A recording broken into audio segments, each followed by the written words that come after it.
I want to talk about why humility is a philosophically interesting virtue and something worth thinking about, both in terms of its place in Aristotle's ethics, if it has a place, and then also uh, I just want to encourage you on your own to think about um, whether humility is a good thing.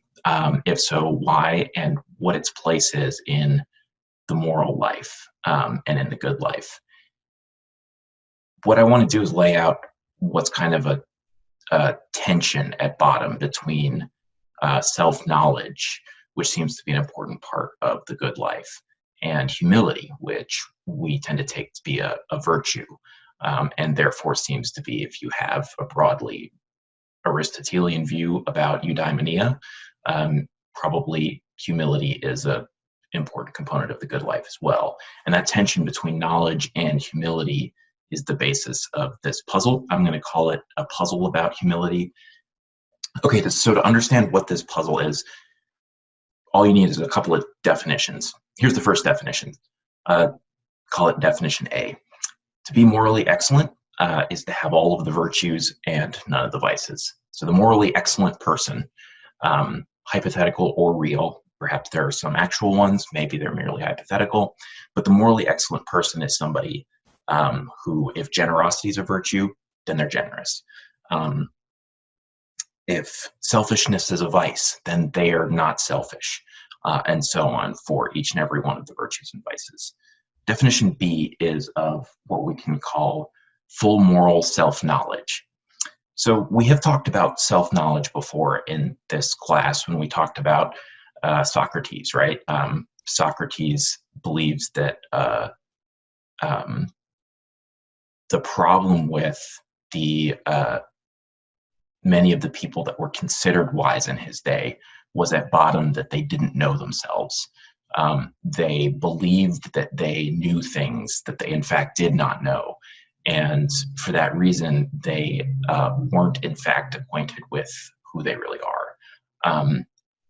So moral self-knowledge is not just a knowledge about what you do and don't know.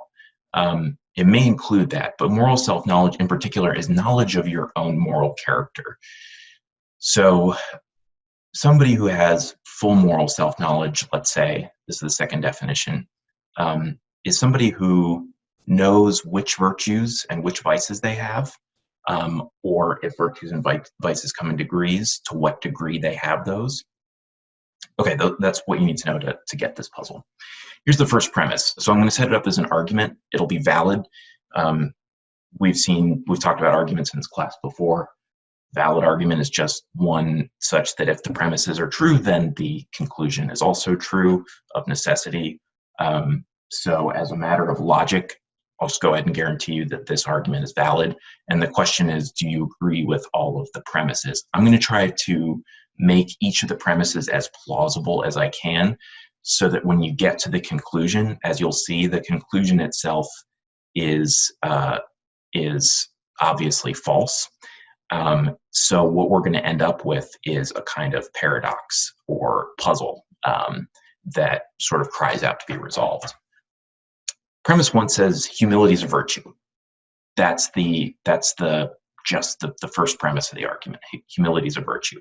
I'm not going to give much by way of defense of that, although, as we'll see, perhaps one reading of Aristotle is that he denies that humility is a virtue.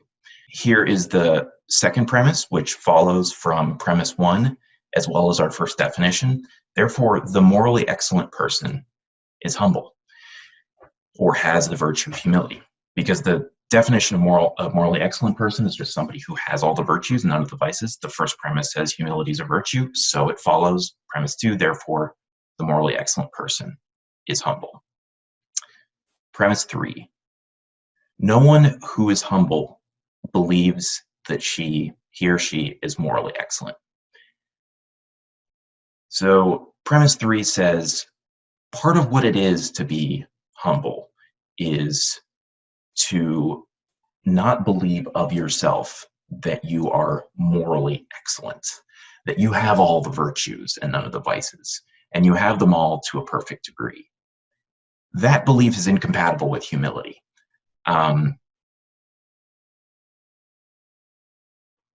the first defense of that claim is just intuition.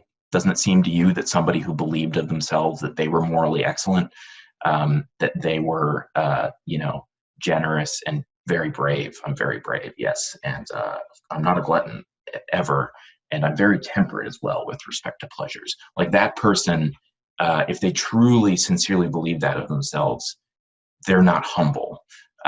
They're prideful in some way, or maybe you think they're neither, but they certainly they don't seem to have the trait of humility. But in addition, there also seems to be some causal relationship between believing of oneself that one is morally excellent and some other features that we don't think are compatible with humility. For example, if you think that you're morally excellent, presumably you're also going to recognize the empirical reality that like most other people are not morally excellent. And this is something we've talked about before. Most people seem like decent, right? But very, very, very few of us are morally virtuous. Christian Miller, those of you who are in his classes, I'm sure you're reading a lot on this. He's backed a lot of this up empirically. So if you believe that you are morally excellent and you also recognize that like no one else is, then you should infer from that that you are, with respect to moral excellence, better than most everyone. That to me feels like whatever else you think of that, that's incompatible with humility, right? No one who's humble believes that they're morally better than other people. Premise 4 follows from 2 and 3. Therefore, the morally excellent person does not believe that she is morally excellent. The morally excellent person has all the virtues. Humility is a virtue. No one who's humble believes that of themselves that they're morally excellent. It just follows from those claims that therefore the morally excellent person does not believe that she's morally excellent because she's humble, and that's a virtue. That's what it is to be morally excellent. Okay, we're not quite there yet. We're approaching the second half of the puzzle. Premise 5 says this: the morally excellent person has full moral self-knowledge. This was that second definition I gave at the beginning. In order to be morally excellent, you have to, at a bare minimum, recognize your own moral character for what it is. At the beginning of a process of trying to become better, you might recognize it as failing in various ways. It's part of what's going to motivate you to get better, right? And if somebody who lacks knowledge of the goodness or badness of their own character, that seems to be a moral flaw of some sort. In particular, that seems to exclude moral excellence. Like moral excellence requires knowledge of oneself. Here's another way to get at the same point. For Aristotle, wisdom, prudence, and honesty are some of the most important virtues, especially wisdom and prudence in particular. If you're sympathetic with Aristotle's approach to morality, you're going to think those three things are virtues. And if you're wise and prudent and truthful, then surely you will know of yourself whether you are, say, generous, or whether that's an area you've got to work on. Wise people know that about themselves. That's part of what it is to be wise. So the morally excellent person, who of course is wise, will also know of themselves where they stand with respect to moral excellence. It follows, though, from this, from definition A, B, and premise 5, therefore the morally excellent person believes that she is morally excellent, because the morally excellent person, by hypothesis, is morally excellent. And the morally excellent person, premise 5 says, has full moral self-knowledge. So the morally excellent person believes truly of herself that she is morally excellent. So now what we're going to do is, here's the conclusion of this puzzle. 7 just takes premise 6 and premise 4 and conjoins them. We've arrived at two conclusions. First, we arrived at the conclusion in 4 that the morally excellent person does not believe that she's morally excellent, because that's incompatible with humility.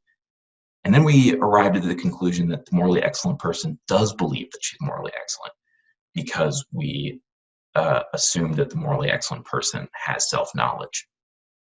So 7, we're just going to conjoin those two claims.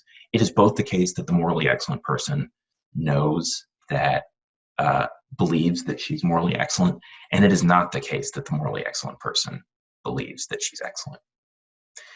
That's just a contradiction, right? So the conclusion of this argument is both P and not P, if we're doing it in terms of logic.